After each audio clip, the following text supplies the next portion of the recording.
warahmatullahi wabarakatuh. Perkenalkan, nama saya Naila Mustafa, NIM 2120280. Nama saya Naila Mustafa, NIM 2120281. Kami dari Prodi Pendidikan Agama Islam. IAIN Pekalongan. Dalam video ini, kami akan berwawancara dengan beberapa narasumber. Video kali ini buat untuk memenuhi tugas UTS fikih ibadah dengan bab puasa. Selamat menyaksikan. Di sini saya akan mewawancarai Bapak Abdul Aziz sebagai narasumber. Baik, langsung saja pertanyaan yang pertama. Apabila seseorang masih mempunyai hutang puasa Ramadan, tetapi ingin melakukan puasa sunnah yang lainnya, bagaimana hukumnya? Ya boleh saja. Ya juzu boleh saja. Kalau sunnah dirangkap sama qadha Ramadan nggak bisa. Tapi kalau Ramadan rangkap sunnah bisa aja. Ya. Baik, yang kedua, apakah ada tanda-tanda diterimanya puasa seseorang? Ya alamatnya ya. Alamatnya kalau puasa Ramadan tanda-tanda alamat dimulai Allah satu, ya makanya halal. Iya. Ya satu ya makanya halal. Yang kedua, akhir Ramadan diakhiri dengan mengeluarkan zakat fitrah, ya kan? Satu orang apa itu 2,5 kilo ya, itu minim. Yang sempurna itu 3 kilo ya, setengahnya itu 27 kilo, 2 kilo 7 on, itu tengah-tengah dah ya. Terus Yang ketiga, apa sajakah amalan-amalan yang utama ketika sedang berpuasa Ramadan, puasa sunnah Ramadan? satu, baca Quran ya, itu betul tuh, Iya. baca Quran. Yang kedua, sholat tahajud sebanyak mungkin. Yang ketiga, sholat duha. Itu berarti jam awal duha dari jam 6:30, akhir jam 10:30 duha. Pernah ya. Paling banyak 8 rakaat, karena Nabi bersabda sebanyak-banyak Nabi yang melakukan sholat duha itu 8 rakaat. Kalau kita menjalankan lebih, berarti kata hadisnya Masya Allah katanya, berarti yang lebih nemen. Yang paling apik 8 rakaat ya, itu maksimal. Kalau sedikit paling sedikit 2 rakaat, tapi 2 itu dikatakan orang yang paling bakhil katanya, orang paling medit. Kemudian yang sedang-sedang ya itu 4 rakaat. Udah, yes. Lanjut. Bagaimana menjaga puasa di tengah banyaknya kemaksiatan di mana-mana? Makar Darut. Masih ketemu? Bagaimana Menjaga puasa di tengah banyaknya kemaksiatan. yang tempatnya merem aja dah. Betul kan? Betul. Iya. Kalau kita lihatnya melek ya, biasanya itulah rusak. Bisa kita kalau banyak maksiat, puasa di tengah-tengah maksiat, itu kadang-kadang puasanya gugur. Berarti pahalanya kurang, ya, sempurna. Karena apa? Karena bukan maksiat. Makanya kalau merem kan nggak melihat, cuma dengar aja ya, dengar aja. Contoh gampang gini, di sini puasa, di situ ada orang main judi, gampang ya, seperti kepala ini ya, kepala ini kepala teo, pakai kartu dia, tapi kan pakai uang, itu saya berarti berdosa. Kalau saya tidak istilahnya melarang, itu puasa saya berarti habis. Artinya harus nggak rela lah, itu masih lumayan. Tapi kalau bila gedok paling penang baik, berarti puasa saya habis katanya. Cuma yang masih utuh ngelak sama laparnya. Ngelak apa bahasa Indonesianya? Haus. Haus sama laparnya masih ada pahalanya. Ya, tapi kalau puasa 1 hari, berarti kalau tidak bisa mencegah maksiat, habis. Udah. Ya. Lanjut. Bagaimana? Bagaimana hukum menggosok gigi ketika sedang berpuasa dan berkumur untuk berwudu saat berpuasa? Makruhun makanya. Makruh. Makruh artinya kita sudah nggak akan berkumur ya atau gosok gigi. Itu Allah tidak senang. Makanya sunnahnya tidak usah gosok gigi. Gosok gigi sebelum imsak ya, sekitar jam 3:30 ya. Ya, kita habis sahur langsung gosok aja. Itu kalau mau nggak masalah, Pak Mani. Kan saya khawatir kalau jilit masuk ke perut kan gatal. Sing paling baik gosok gigi gosok gigi sebelum imsak, itu yang paling afdol. Kalau sudah imsak ke sana nggak usah gosok gigi. Gigi ya.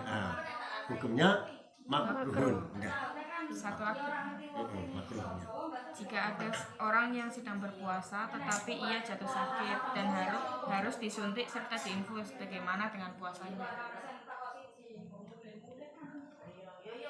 Ya justru kalau baik, tapi kan pakai sini bisa. Tapi kalau masukkan ke mulut batal ya. Tapi kan kalau infus biasanya kayak cairan makanan itu. Tapi yang disuntik tapi suntik bisa sini. Oh sini lah bisa. Nggak Tapi dikatakan ulama ya yang ada mengatakan tidak boleh ada. Sing apik yo katak lepasan dulu lah. Kemudian qadha bar Ramadan. Itu aja yang paling baik. Daripada nanti kemudian bunuh diri. Nah, itu aja lah. Yang paling baik kalau kita sakit daripada istilahnya suntik nggak boleh, ya batalkan dulu daripada bunuh diri kali ya. Bunuh diri lebih baik batalkan dulu, alami midang atau apa, kemudian suntik masuk. Nah, udah itu aja. Sudah sekian dari wawancara ini. Terima kasih. Wassalamualaikum warahmatullahi wabarakatuh. Waalaikumsalam warahmatullahi wabarakatuh.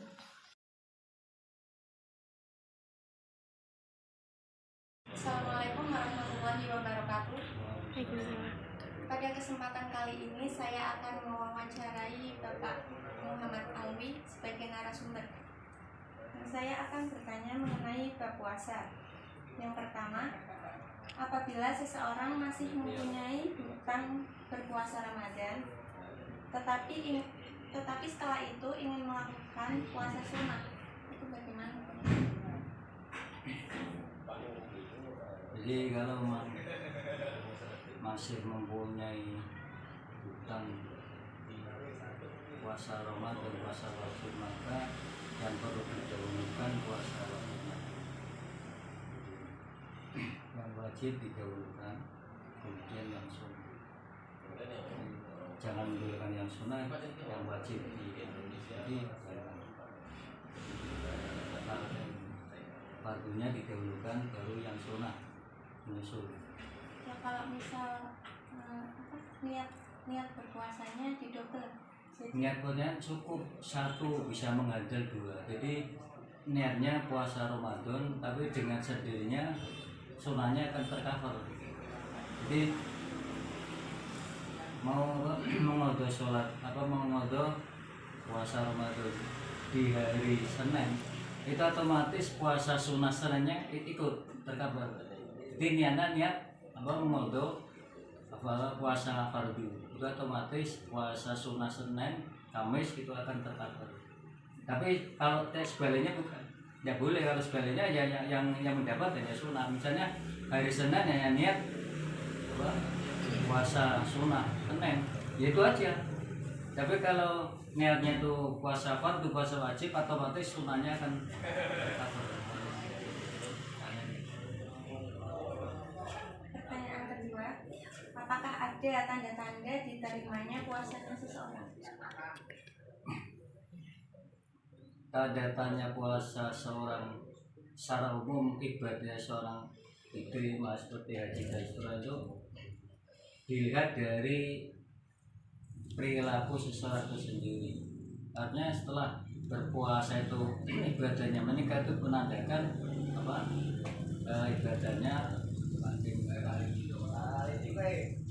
Sebaliknya kalau setelah menjalankan ibadah, baik ibadah puasa Ramadan, haji, semakin buruk perilakunya, itu menandakan ibadah. Jadi yang tahu persis diterima dan tidaknya itu ya Allah Ta'ala. Jadi manusia hanya berikhtiar, berusaha untuk bisa diterima oleh Allah Ta'ala. Untuk bisa diterima ibadah seorang bisa diterima Ta'ala itu harus memenuhi persyaratan rukun dan syarat harus terpenuhi. Itu pun kita tidak tahu. Tidak tahu apa puasa kita, ibadah kita diterima atau tidak, kan kita tidak tahu.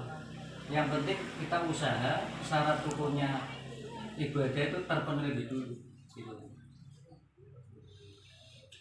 Yang ketiga, apa sajakah amalan-amalan yang utama ketika sedang berpuasa? Amalan-amalan yang utama kita berpuasa itu banyak sekali. Membaca Al-Quran, memperbanyak baca Al-Quran, memperbanyak kalau ibadah sunnah, sholat sunnah, rawatib dan seterusnya itu banyak. Jadi di dalam ketika berpuasa Ramadan banyak amalan sunnah yang perlu, yang dianjurkan untuk dilaksanakan. Itu diantaranya gitu. Jadi sholat tarawih di malam hari, baca Al-Quran, itu kan termasuk amalan-amalan itu diantaranya. Yang terakhir, bagaimana menjaga puasa di tengah banyaknya kemaksiatan? Untuk menjaga puasa yaitu kita di dalam kita berpuasa kita ya selalu menjaga dari hal-hal yang bisa membatalkan puasa dan juga membatalkan pahala puasa. Ya caranya kita tetap konsisten. Artinya walaupun kita tetap berinteraksi di tengah-tengah masyarakat, kita tetap menjauhi hal-hal yang dilarang oleh Allah Ta'ala, hal-hal yang bisa membatalkan puasa, juga hal-hal yang bisa membatalkan pahala puasa. Jadi antara yang membatalkan pahala puasa itu juga menggunjing seorang, itu kan membatalkan pahala puasa seorang, itu dihindari. Makanya kita itu mestinya ya, menggunjing itu tidak hanya di bulan Ramadan aja dilarang, tapi di luar bulan Ramadan kita tuh dilarang untuk menggunjing seseorang. Kalau di luar bulan Ramadan otomatis membatalkan pahala puasa, tapi di luar, di samping itu juga kan dosa bagi pelakunya. Nah, di luar bulan Ramadan otomatis akan mendapatkan dosa karena menggunjing itu larangan. Cukup sekian wawancara pada kali ini. Terima kasih. Wassalamualaikum warahmatullahi wabarakatuh.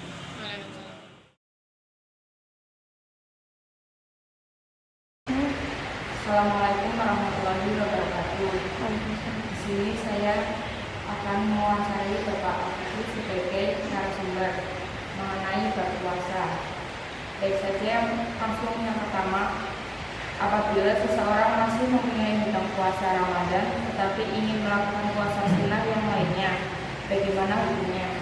Hukum daripada melakukan puasa Ramadan yang masih hutang, kita akan melakukan puasa sunnah, yaitu lebih awalnya atau lebih utamanya puasa yang hutang itu dilakukan terlebih dahulu, setelah itu melakukan puasa sunnah. Apabila langsung diniati melakukan puasa sunnah, itu kalau ulama berbeda pendapat. Tapi ada yang mengatakan boleh tetap puasanya tidak sah. Yang kedua, apakah ada tanda-tanda diterimanya puasa seseorang? Di antara tanda-tanda diterima puasa seseorang yaitu menambah adanya ketakwaan setelah melakukan puasa dengan menjalankan puasanya lebih baik dalam hal peningkatan takwa kepada Allah Subhanahu wa taala, itu ciri-ciri daripada puasanya itu diterima oleh Allah Subhanahu wa taala. Baik, yang ketiga, apa sajakah amalan-amalan yang utama ketika sedang berpuasa? Amalan-amalan yang ketika kita sedang berpuasa yang kita lakukan yaitu diantaranya amalan pokok, yaitu seperti ada sunnah makan sholat tarawih, memperbanyak membaca Al-Quran, bersedekah, melakukan hal-hal yang positif dengan hal-hal yang baik. Itu diantara amalan-amalan yang baik yang utama ketika kita dalam keadaan sedang berpuasa. Yang terakhir, bagaimana menjaga puasa di tengah banyaknya kemaksiatan di mana-mana? Ketika kita sedang berpuasa terus dihadapkan dengan situasi di mana banyak kemaksiatan, sikap yang kita harus miliki diantaranya itu tumbuhkan rasa kesabaran yang paling penting dalam hal mengekang hawa nafsu kita, karena sejatinya puasa yaitu mengekang hawa nafsu untuk tidak melakukan perbuatan-perbuatan yang dilarang oleh Allah Subhanahu wa taala. Ketika kita didasari dengan kesabaran, terus memang benar-benar niat puasa kita dengan ikhlas tulus benarnya, insya Allah apabila dalam situasi apapun, dalam kemaksiatan, puasa kita masih dilakukan saja. Terima kasih. Mungkin itu saja wawancara dari saya. Kurang lebihnya mohon maaf. Wassalamualaikum warahmatullahi wabarakatuh. Waalaikumsalam.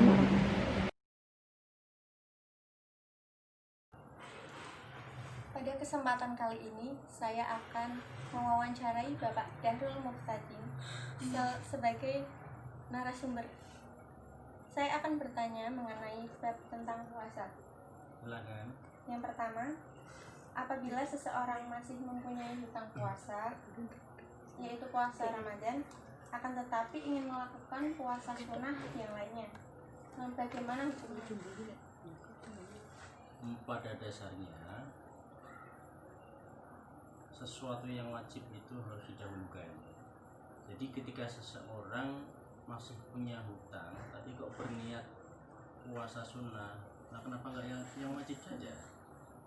Kenapa melakukannya sunnah, sementara hutang yang wajib dia bayar itu sifatnya wajib, yang sunnah tidak dilakukan pun tidak apa-apa.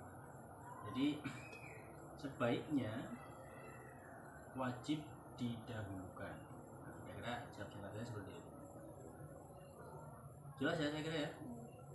Nah, kalau misalnya ini, kalau kan mau puasa sunnah, tetapi niatnya itu langsung dua, Pak. Yang pertama niat untuk membayar hutang puasa bulan Ramadan, sama yang kedua niatnya puasa sunnah, boleh nggak sih, Pak? Jadi yang namanya fikih itu pasti akan ada banyak perbedaan pendapat. Tapi begini, yang wajib itu ya wajib, yang sunnah ya sunnah. Sebaiknya niat sholat atau niat puasa itu ya membayar yang wajib saja. Udah, kalau masih ada kesempatan besok baru melakukan kegiatan puasa yang sifatnya sunnah. Kalau misalnya begini, misalnya bagi mbak-mbak ini kan sering mengalami siklus bulanan. Nah, kalau melakukannya di hari-hari Senin Kamis boleh tidak? Ya boleh-boleh saja, karena di situ ada hari Senin Kamis yang memang disunahkan berpuasa. Tapi niatnya jangan saya niat puasa Senin Kamis, tapi niatnya adalah niat qadha yang tertinggal ketika siklus bulanan, tapi pelaksanaannya di hari Senin dan Kamis ben padha liyane. Nah, kira-kira begitu. Yang kedua, apakah ada tanda-tanda diterimanya puasanya seseorang? Ada satu hadis yang mengatakan, kira-kira terjemahannya adalah ibadah puasa itu hanya aku yang mengetahui, Allah maksudnya. Allah yang mengetahui ibadah puasa itu ikhlas atau tidak. Bisa jadi Mbak ini ngakunya puasa ketika ditanyai, Mbak puasa enggak? Puasa, tapi ternyata di belakang minum es cola. Ternyata di belakang kampus pesan es jeruk di kantin. Siapa yang tahu? Nggak ada yang tahu, hanya kecuali yang tahu hanya adalah Allah. Maka diterimanya puasa seseorang ini yang tahu hanya Allah. Nah, tetapi ada beberapa indikasi-indikasi seseorang itu puasanya bisa memperbaiki hidup seseorang. Contohnya puasa itu apa ya, menciptakan atau membentuk karakter yang lebih baik. Contohnya di bulan puasa misalnya kita puasa 30 hari, yang dulunya sebelum puasa Ramadan itu taruhlah orangnya suka meninggalkan sholat. Ketika Ramadan tiba, seseorang puasa sebulan penuh, kemudian di hari-harinya dia membiasakan diri untuk sholat 5 waktu secara full juga. Lama-kelamaan menjadi kebiasaan. Ini menjadi kebiasaan baru yang menjadi karakternya dia, terbentuklah. Atau lagi misalnya seorang itu nggak punya perasaan simpati, empati terhadap kaum yang katakanlah kekurangan. Dengan dia berpuasa, dia mengalami keadaan yang sama dengan seseorang yang kekurangan. Rasanya lapar itu bagaimana, rasanya haus itu seperti apa. Jadi akhirnya timbul perasaan simpati, empati kepada orang yang tidak mampu. Nah, ini berarti ada peningkatan ketakwaan, peningkatan solidaritas kepada sesamanya. Ini salah satu tanda puasanya itu baik, punya implikasi akibat yang baik kepada dirinya, bahkan kepada orang di sekitarnya. Nah, ini kita analogikan dengan haji yang mabrur. Haji yang mabrur itu katakanlah mabrur itu diterima ya. Maka salah satu cirinya adalah kegiatan sosialnya menjadi lebih baik, karakter pribadinya menjadi lebih baik, sholatnya tambah sergap, sedekahnya tambah akeh, dan seterusnya. Puasa juga demikian. Kira-kira begitu ya. Baik, selanjutnya, apa sajakah amalan-amalan yang utama ketika sedang berpuasa? Amalan berpuasa, ya kalau konteksnya ada di bulan Ramadan, maka kita meniru Nabi. Nabi itu ketika 10 hari pertama sergap giat, 10 hari kedua tambah giat, 10 hari terakhir maka Nabi dan keluarganya, kalau bahasa Jawanya itu cancut tali wendo, jadi menyingkirkan lengan baju, siap-siap ke masjid atau ke tempat ibadah manapun, isinya iktikaf, membaca Quran. Karena di bulan-bulan Ramadan ini katakanlah tidurnya saja dianggap sebagai ibadah, apalagi ibadahnya. Ibadah sunnahnya katanya diberi pahala seperti ibadah wajib, apalagi yang wajib. Nah, maka semua hal baik itu adalah amalan utama di bulan Ramadan yang penting dilakukan. Sholatnya yang mau neng orang kepek 5, nah ini dikepeki jadi 5 waktu. Sholat tarawihnya, sholat apanya lagi, duhanya, sholat sunnah-sunnah yang lainnya. Itu karena ada kelipatan pahala yang diberikan di bulan Ramadan. Tapi ini konteksnya bulan Ramadan ya. Kalau di hari-hari bulan selain Ramadan, nah berarti seseorang ya jangan beralasan seseorang itu puasa akhirnya menjadi aku sok mempercayai. Nah, ini tidak baik. Seharusnya puasa itu menjadi dorongan motivasi agar seseorang bisa menjadi lebih baik dengan melakukan hal-hal yang seperti biasa yang dilakukan. Karena ketika seseorang berpuasa sudah pasti beban itu akan lebih berat. Nah, ketika beban berat itu bisa dilakukan, nah ketika tidak puasa pun akan semakin mudah melakukan itu, dan semakin meningkatlah amaliyah yang seharusnya dia kerjakan itu lebih baik, itu lebih baik. Ya, baik Pak. Terus yang terakhir, bagaimana menjaga puasa di tengah banyaknya kemaksiatan yang ada di mana-mana? Bagaimana menjaga puasa? Nah ini tinggal orangnya berarti Mbak. Katanya kalau bulan puasa, ini kita konteksnya bulan puasa aja ya. Iya. Oke. Kalau bulan puasa itu katanya setan dibelenggu. Akan tetapi setannya ini malah nggak terima dituduh menjadi biang keladi, biang kerok dari maksiatnya manusia. Loh ternyata di bulan puasa pun maksiat tidak pudar kok, tidak hilang kok. Berarti kan bukan karena setannya, karena manusia sudah menjadi setan itu sendiri, ya kan? Maka dalam ajaran-ajaran ulama tasawuf itu kan puasa itu dibagi menjadi 3. Puasanya orang awam, puasanya orang khusus, yang ketiga puasanya khawasul khawas atau ya khusus orang VIP lah. Kelas ekonomi, kelas bisnis, kelas VVIP, kira-kira begitu.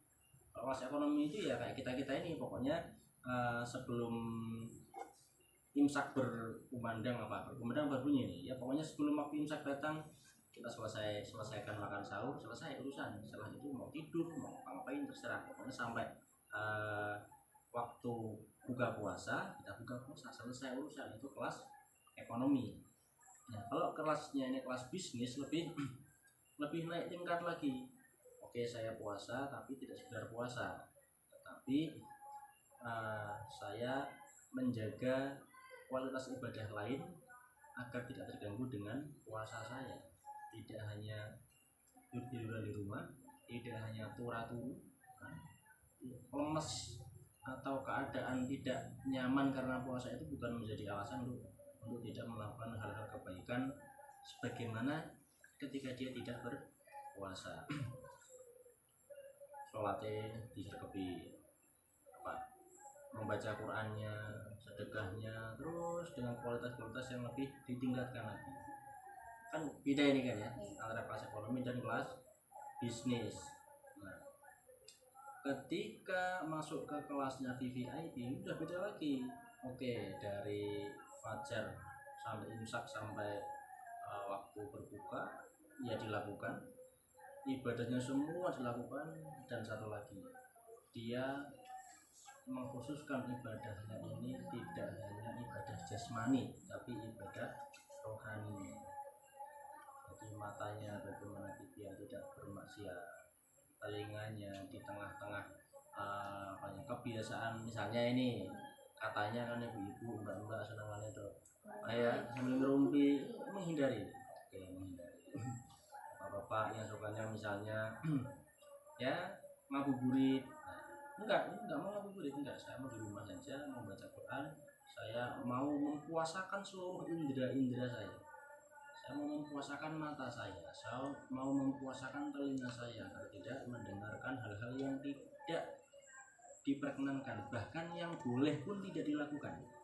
Karena ada satu hadis yang mengatakan min husni islamil mar'i tarkuhu ma la ya'nihi. Di antara tanda-tanda bagusnya kualitas Islam seseorang, maka dia mampu meninggalkan hal-hal yang tidak berguna baginya. Contoh, mainan HP ini kan boleh-boleh saja kan, asal bukannya hal-hal yang baik, boleh ini kan. Tapi saya tidak mau, saya nggak mau main HP terus. Saya maunya baca buku. Saya meninggalkan hal yang jelek menuju hal yang lebih baik lagi. Kongko-kongko itu boleh nggak? Boleh, asal tidak di situ misalnya ngerumpi-ngerumpi yang sifatnya ghibah orang lain, tidak. Kongko-kongko sambil keplean, nah itu nggak boleh. Tapi kongko yang sekedar ngobrol sama teman-teman itu kan boleh. Tetapi bisa tidak seseorang meningkatkan kualitas waktu daripada kongko-kongko? Saya nggak mau kongko kan. Toh itu di situ ada kemungkinan ketemu konco, akhirnya saya diajak kemana jalan-jalan nggak jelas. Nah, itu kan boleh, tapi nggak mau. Enggak, saya mau yang lain saja, yang jelas-jelas itu berpahala. Nah, ini sudah kelas VVIP lah kira-kira begitu. Jadi dia mempuasakan dirinya dengan segala indera yang dimilikinya, puasa ikut puasa, mulutnya ikut puasa, tidak membicarakan orang lain yang jelek-jelek ya pastinya, hidungnya ikut berpuasa, telinganya berpuasa, bahkan hatinya berpuasa. Artinya yang berpuasa ya tidak berpaling dari Allah. Kira-kira begitu. Terima kasih Pak atas penjelasannya. Kita cukup sekian. Terima kasih. Wassalamualaikum warahmatullahi wabarakatuh.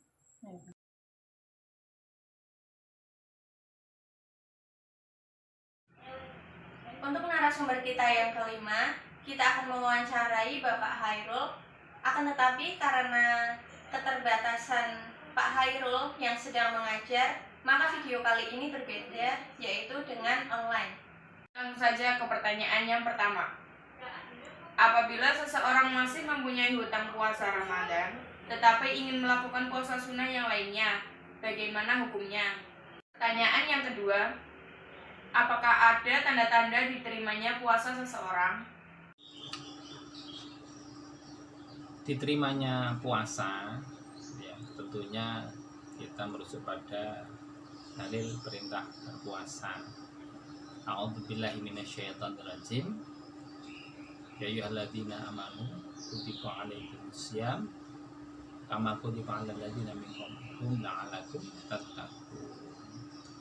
Di sini Allah memerintahkan kepada kita untuk berpuasa, sama seperti orang-orang terdahulu, umat-umat sebelum kita. Tujuannya apa? Tujuan adalah la'alakum tattaqun, agar kita menjadi seorang yang bertakwa. Nah, maka kita bisa memahami, paling tidak mengetahui tanda-tanda orang yang puasanya diterima. Yang jelas kita nggak pernah tahu diterima atau enggak, karena pada hakikatnya puasa ini adalah ibadah yang sifatnya pribadi. Jadi nggak ada orang yang tahu kita nggak mau puasa, tapi kita kadang masih melakukan hal yang melanggar puasa atau mengurangi pahala puasa, itu pun juga bisa terjadi. Ya, tetap kita nggak makan, karena yang membatalkan puasa adalah cuma makan, minum, dan berjima. Pokoknya kalau itu tidak dilakukan, ya puasanya tetap puasa. Tapi masalah terima atau enggak itu urusan Allah, karena Allah akan berikan apa? Pahala khusus orang-orang puasa, karena puasa itu untuk Allah. Ya. Nah, karena takwa, maka kita harus tahu bagaimana orang yang bertakwa. Ada dua orang sahabat yang menyampaikan, salah seorang menanyakan apa itu takwa. Kalau nggak salah Umar bin Khattab menanyakan kepada sahabat yang lain, kamu tahu nggak takwa? Tapi tentunya dengan suatu pertanyaan, bagaimana kalau kita berjalan dalam suatu keadaan yang gelap gulita, apa yang harus dilakukan? Maka sahabat lain menjawab, kita harus berhati-hati. Nah, itulah pengejawatan dari takwa. Maksudnya gimana? Maksudnya bahwa orang yang bertakwa, ya tentunya harus ada suatu hasil yang didapat dari apa yang dia kerjakan, apa yang dia ibadahi. Dia melakukan ibadah apa, ya, hasilnya apa, efeknya apa. Ya, tentunya harus ada perubahan, harus ada upgrade. Makanya orang yang merasa, katakan, takut tidak diterima puasanya, karena itu adalah salah satu bentuk, suatu bentuk apa dia diterimanya, bahwa Allah bisawab, karena Allah yang tahu diterimanya puasa. Karena orang yang justru semakin dekat itu semakin was-was, apakah apa yang saya lakukan itu dijamin diterima. Sama seperti orang beribadah haji, kalau dia pulang haji, kemudian dia berhati-hati dengan segala apa yang dia akan lakukan, ya mudah-mudahan insya Allah dia adalah haji yang mabrur. Tidak sembarangan lagi, bisa menjaga omongan, selalu was-was terhadap perilaku dan diri kita, ya, diri sendiri, maka dia akan selalu berhati-hati, tidak sembarangan lagi. Jadi orang yang berpuasa itu terlihat dari perilakunya, akhlaknya, karena pada hakikatnya semua ibadah Ramadan yang dilakukan itu akan kembali dalam wujud perilaku dan akhlak yang baik. Itu seseorang yang melakukan puasa sunnah sekaligus untuk membayar hutang puasa Ramadan diperbolehkan dan boleh-boleh saja. Namun ingat, niatnya tetap kafarat, membayar puasa yang sudah dia tinggalkan, dengan syarat catatan bahwa dia meninggalkan puasa itu karena syarat dan ketentuan berlaku, jadi sesuai dengan batasan-batasan ketentuan dia boleh meninggalkan puasa karena uzur yang sudah ditentukan oleh Al-Quran, ya. Diboleh dia niati puasa kafarat atau membayar puasa Ramadan, tidak perlu menyebutkan apa puasa sunnahnya, otomatis dia pun akan mendapatkan puasa sunnah. Itu beberapa ulama menyatakan demikian. Contoh, manakala pada bulan Syawal dia ingin membayar hutang puasa Ramadan sekaligus puasa sunnah 6 hari, ya tetap niatnya adalah membayar puasa Ramadan, ya. Adapun ada yang menganggap itu harus terpisah, ya silahkan aja, tidak apa-apa. Namanya puasa Ramadan sendiri, katakan dia membayar hutang, katakan 3 hari ya 3 hari, kemudian dia puasa lagi untuk puasa sunnah Syawal, ya silahkan. Jadi 3 tambah 6 mamanya, ya tentunya niatnya jelas, ya, jadi tidak ada masalah, ya. Tapi manakala dia sekalian, ya mamanya 6 hari itu termasuk membayar kafarat bulan Ramadan, ya silahkan, ya tidak apa-apa, tidak usah diperdebatkan. Yang jelas kita punya niat untuk membayar puasa Ramadan. Pertanyaan yang ketiga, apa sajakah amalan-amalan yang utama ketika sedang berpuasa? Oke, selanjutnya amalan-amalan apakah yang bisa dilakukan saat kita sedang berpuasa? Ya tentu semua amalan kebaikan adalah sesuatu yang menjadi prioritas dalam perilaku kita, ya. Nah, kalau di bulan Ramadan, puasa Ramadan tentunya ketinggian membaca Al-Quran, mentadabburi Quran, menghayati Quran, mengamalkan ajaran-ajaran Quran di bulan Ramadan, itulah sesuatu yang paling tinggi, ya. Di samping amalan-amalan lain, pokoknya semua amalan kebaikan pada bulan Ramadan itu dilipat gandakan. Makanya bulannya luar biasa, bulan istimewa. Adapun di luar Ramadan, ya tentunya pun ada beberapa bulan, salah satunya adalah bulan haram, 4 bulan haram yang dimuliakan oleh Allah. Bahwa pada bulan haram kita hendaknya berpuasa, kita hendaknya bersedekah, jangan ribut, jangan tukaran, jangan berantem, hindari perpecahan. Pada masanya kafir Quraisy saat pada zaman Nabi, ya, mereka sangat menghargai bulan-bulan haram. Mereka tidak akan pernah berperang pada saat bulan haram karena mereka menjunjung tinggi adat tersebut, ya. Maka pada saat kita sedang berpuasa, maka hindari hal-hal seperti itu.